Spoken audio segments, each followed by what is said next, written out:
GS paper 1 की mains के लिए मेनली है, इसमें प्रीलिम्स के भी कुछ चीज़ें ऐड हो जाएगी।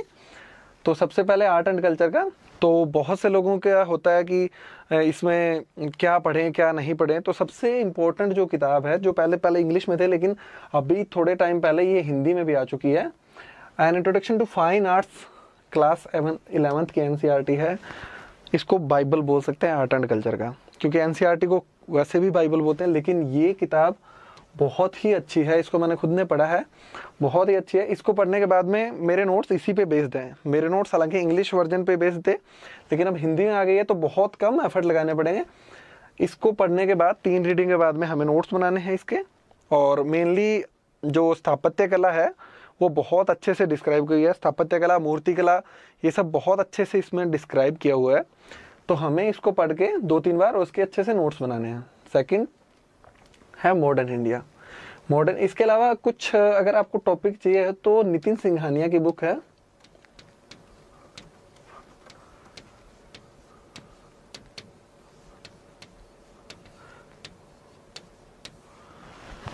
उसको यूज कर सकते हैं। कुछ टॉपिक जैसे इसमें पेंटिंग इतना अच्छे से एलेबोरेट नहीं किया हुआ, उसमें से कुछ पार्ट ले सकते हैं। एक चीज़ और मैं नोट लगा के बोलना चाहता हूँ, ये कुछ बुक्स हैं जो मैंने बहुत थोड़ी पढ़ी हैं, लेकिन मुझे ऐसा लगता है कि इनको पढ़ के और ज़्यादा बेनिफिट होगा, तो इसलिए मैंने कुछ ऐसी बुक भी इसमें डाली है जिसको पढ़ना चाहिए। हालांकि मैंने उनको बहुत बहुत सरसरी निगाह से देखा है। तो नितिन सिंघानिया से कुछ चीज़ें ऐड कर सकते हैं। उसके बाद में मॉडर्न इंडिया के लिए अगर हम बात करें तो मैंने सिर्फ एक बुक पढ़ी थी बिपिन चंद्रा की, तो वो भी ओल्ड एनसीईआरटी क्लास 12th की। बहुत ही छोटी बुक है। अगर हम इसका ओरिएंट ब्लैक स्वान का अगर हम देखें तो सिर्फ 300 पेजेस का इसका मतलब छोटी सी एनसीईआरटी है, लेकिन इतना ज़बरदस्त इसमें लिखा हुआ है, हर टॉपिक इससे क्लियर हो जाएंगे। प्लस अगर किसी को और कुछ चीज़ें पढ़नी है, जैसे 1857 से पहले के जो भी रिवोल्ट हुए थे, विद्रोह हुए थे, या कांग्रेस से पहले की संस्थाएं थी, इनसे जनरली प्रीलिम्स में क्वेश्चन पूछते हैं, तो उसके लिए स्पेक्ट्रम यूज़ कर सकते हैं। स्पेक्ट्रम में इन दोनों टॉपिक पे बहुत अच्छा दिया हुआ है, तो स्पेक्ट्रम से ये 2 टॉपिक भी अच्छे से कवर हो जाएंगे। और जैसे जो एक 1940s के बाद में जो क्रिप्स मिशन हुआ था, या फिर उसके बाद में जितने भी समझौते, जैसे शिमला समझौता, वेवेल समझौता, ये सभी अगर हमें पढ़ने हो तो स्पेक्ट्रम से हम पढ़ सकते हैं, क्योंकि उसमें काफ़ी अच्छे से दिया हुआ है। बाकी मेंस के लिए तो मुझे लगता है कि ये मोर देन सफिशिएंट है। उसके बाद में पोस्ट इंडिपेंडेंस इंडिया के लिए क्लास 12th की एनसीईआरटी आती है, उसका नाम है आधुनिक भारत में राजनीति। उसमें डिटेल्ड इंडिया के इंडिपेंडेंस से लेके क्या क्या समस्याएं थी, इकोनॉमिक, पॉलिटी, सब समस्या थी, देश के इंटीग्रेशन की समस्या थी, सब बहुत अच्छे से डीपली एक्सप्लेन्ड उसमें किया हुआ है।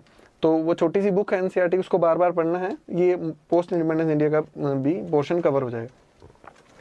वर्ल्ड हिस्ट्री के लिए एनसीईआरटी वो है अर्जुन देव।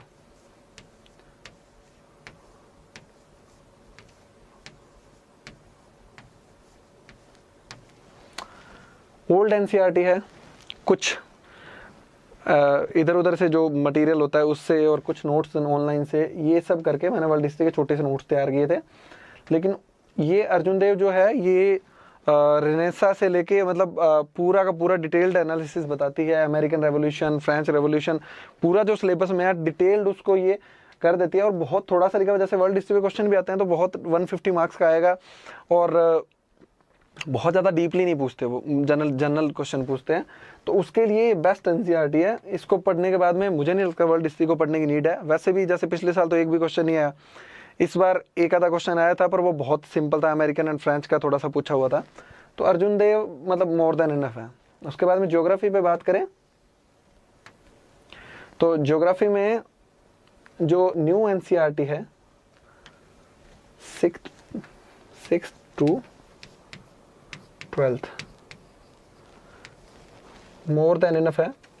लगभग सिलेबस इसमें से कवर हो जाता है। कुछ डिजास्टर का पार्ट है, कुछ करंट से रिलेटेड, जैसे करंट में कुछ भी हो जाता है। जैसे इस साल पोलर वोर्टेक्स था तो बहुत इंपॉर्टेंट था, तो पोलर वोर्टेक्स हम मतलब ऑनलाइन या फिर जो करंट के मटेरियल से वो हो जाता है। तो ये मतलब ज्योग्राफी के लिए 6th to 12th एनसीईआरटी पर अगर हम कमांड कर लेते हैं तो मुझे नहीं लगता कि हमें कुछ और पढ़ने की ज़रूरत पड़ेगी। इसी तरीके से इंडियन सोसाइटी के लिए आपको थोड़ा गूगल की या ऑनलाइन रिसोर्स की नीड पड़ेगी। कुछ ऑनलाइन रिसोर्स आपको लेने पड़ेंगे, कुछ ऑनलाइन वीडियोस देखने पड़ेंगे, प्लस 11th और 12th की जो इंडियन सोसाइटी की एनसीईआरटी है वो हमें पढ़नी ही पड़ेगी, क्योंकि बहुत अच्छा एलोबरेट किया हुआ है। और अभी पिछले 1-2 साल में तो यूपीएससी जिस तरीके से क्वेश्चन दे रहा है वो इससे बहुत अच्छे से डील हो जाएंगे। तो ये हुआ जीएस पेपर फर्स्ट। उसके बाद में बात करेंगे जीएस पेपर 2 की। बहुत छोटी बुक लिस्ट है, जिसमें पॉलिटी के लिए तो मतलब वन एंड ओनली है ये एम लक्ष्मीकांत, मतलब कंप्लीट सिलेबस पूरा कर देती है पॉलिटी का, बिल्कुल ज़रूरत नहीं पड़ती हम कुछ और भी देखें। सिर्फ एक किताब इसको बार बार पढ़ना है। बहुत लोग बोलेंगे कि ये डीडी बसु पढ़ लो, ये पढ़ लो, मतलब बहुत अच्छी किताबें हैं, लेकिन जब आपको एक बुक में सब चीज़ें कवर हो रही है तो मेरे हिसाब से लक्ष्मीकांत का कोई सानी नहीं है इसमें। तो लक्ष्मीकांत हमें पढ़नी है अच्छे से, बहुत अच्छी बुक है, सारी चीज़ें बहुत अच्छे से एक्सप्लेन्ड है और हिंदी में मतलब अच्छी हिंदी है। कुछ चैप्टर्स 1-2 में थोड़ा सा समझने में दिक्कत आती है, जैसे सिटीजनशिप का जो चैप्टर है उसमें समझने में दिक्कत आती है, तो वो थोड़ा आप और कोई रिसोर्स से उसको थोड़ा करेक्शन कर लें। बाकी बहुत अच्छी किताब है। प्लस करंट अफेयर तो होते ही हैं, जो पॉलिटी तो सीधी सी बात है डायनेमिक सब्जेक्ट है, तो करंट अफेयर हमें करने पड़ते ही हैं। सोशल इश्यूज़ का है तो उसमें जो इंडियन सोसाइटी का हमने पार्ट किया था एनसीईआरटी से, वहाँ से करना है। प्लस करंट के जो भी इश्यूज़ हैं, उसके अलावा सोशल इश्यूज़ तैयार करने का सबसे अच्छा वे है कि जितने भी सेक्शंस हैं, जैसे वीमेन है या फिर दिव्यांग सेक्शन है, दलित सेक्शन है, एससीज हैं, एसटीज़ हैं, जितने भी सेक्शन हैं उन सब, बच्चे हैं या फिर जो जिसमें बोलते हैं कि किशोरों की समस्याएं होती है, तो जितने भी सेक्शंस हैं उसमें हमें तैयार करना होता है कि सबसे पहले तो व्हाट मतलब उसकी डेफिनेशन, फिर उसके टाइप्स मतलब उसके बारे में एक्सप्लेन, फिर उनकी क्या समस्याएं हैं, प्रॉब्लम्स, फिर उसके बाद में गवर्नमेंट मेजर्स, फिर लैक्यूनस, फिर वे फॉरवर्ड। इस तरीके से इनको प्रिपेयर करना होता है अपन। तो ये आप इससे लेके और करंट से हम सारे सेक्शंस का अलग अलग हमें तैयार करना पड़ेगा। जब बात आती है आईआर की, तो आईआर तो मैंने किया था, तो इसके बेसिक्स थे वो मेरे को सीनियर्स ने करवाए थे। जो बेसिक्स आईआर की अप्रोच होती है वो मेरे सीनियर्स ने कराए थे। उसके अलावा newspaper article, magazine, Rajya Sabha TV discussion, ये बहुत ज़रूरी है। हिंदू में काफ़ी अच्छे आर्टिकल्स आते हैं इससे रिलेटेड, तो ये बहुत अच्छी चीज़ है। तो इसके लिए कोई बुक तो मैं मतलब रेफ़र करूँगा नहीं, और शायद पढ़नी भी नहीं चाहिए। इसकी अप्रोच पता होनी चाहिए, उसके बाद में करंट से उसको अपडेट करते रहना पड़ता है, और एक बैलेंस ट्रेंड होना चाहिए। सबसे बड़ी बात है जो MEA है, मिनिस्ट्री ऑफ एक्सटर्नल अफेयर्स की वेबसाइट है,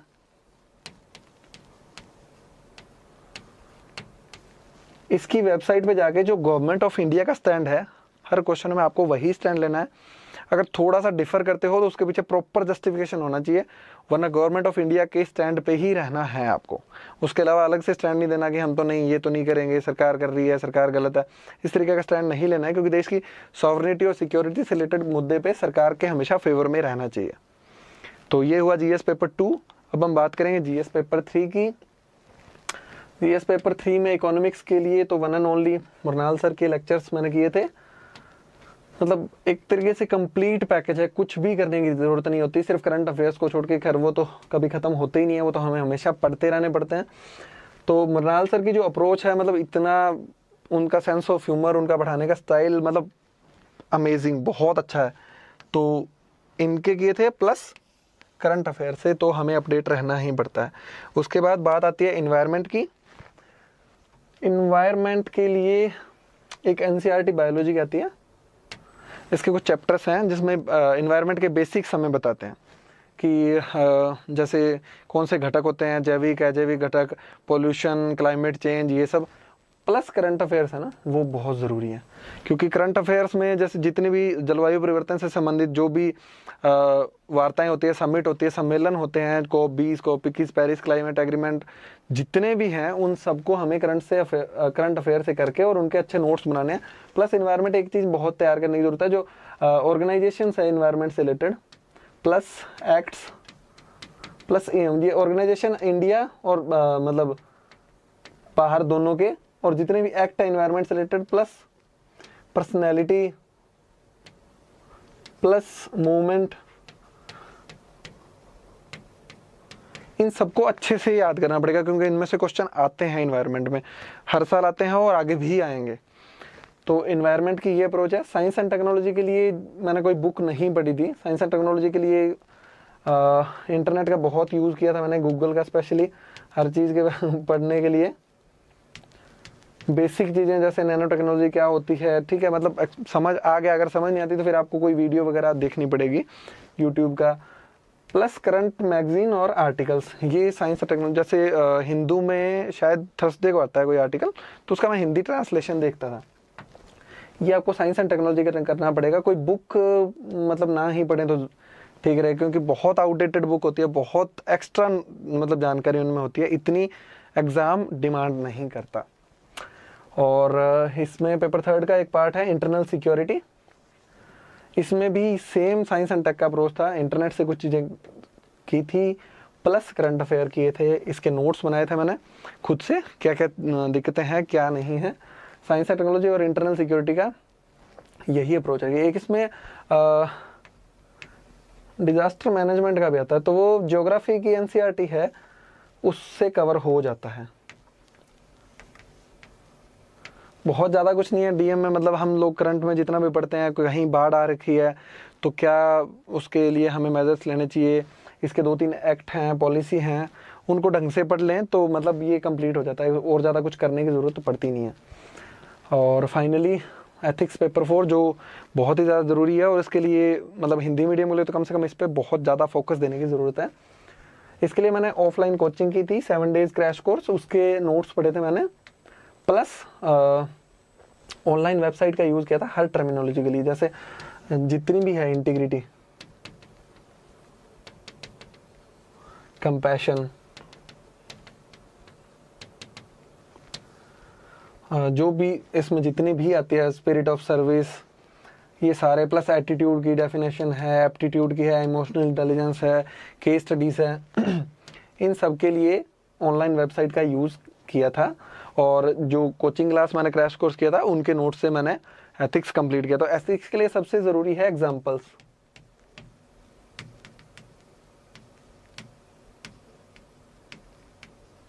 कई वेबसाइट्स हैं, जैसे मतलब वो जनरली जो एक्टिविस्ट होते हैं उनकी वेबसाइट होती है, जैसे इंडिया के पॉजिटिव इंडिया जैसे वेबसाइट है, तो उस पर कुछ एग्जांपल्स मिल जाएंगे आपको, वो आप ज़रूर लिख लेना।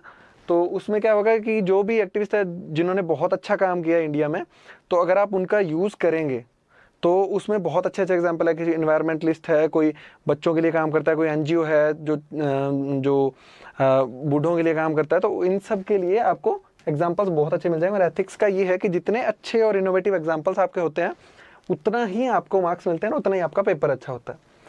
और बिल्कुल लास्ट में करंट अफेयर्स के बारे में, वैसे तो जनरली मैंने वीडियो में बता दिया था, पर एक बार रिवाइज भी कर लेते हैं। इसके लिए सबसे ज़रूरी है न्यूज़पेपर पढ़ना, आर्टिकल, उसके लिए मैंने दैनिक जागरण, जनसत्ता, ये सब बताए थे।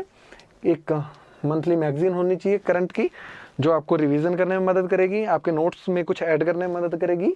और थर्ड वन है यूट्यूब चैनल्स, जो आप यूट्यूब पे आप डेली उसको देखें तो करंट अफेयर आपका बहुत अच्छा हो जाएगा। तो ये हमारी बुक की स्ट्रेटजी है। इतनी सारी बुक्स हमें पढ़नी पड़ेगी, मतलब बिल्कुल फाइनल नहीं है ये, आप इसमें कुछ जोड़ सकते हैं, घटा सकते हैं अपनी चॉइस के हिसाब से। तो ये बुक्स हैं। So thank you so much. Finally अगर आप अनअकैडमी प्लस पे सब्सक्राइब करते हैं तो सिहाग कोड को अप्लाई करें और डिस्काउंट पाएँ। इसके अलावा please like, share and subscribe Unacademy Studios. Thank you.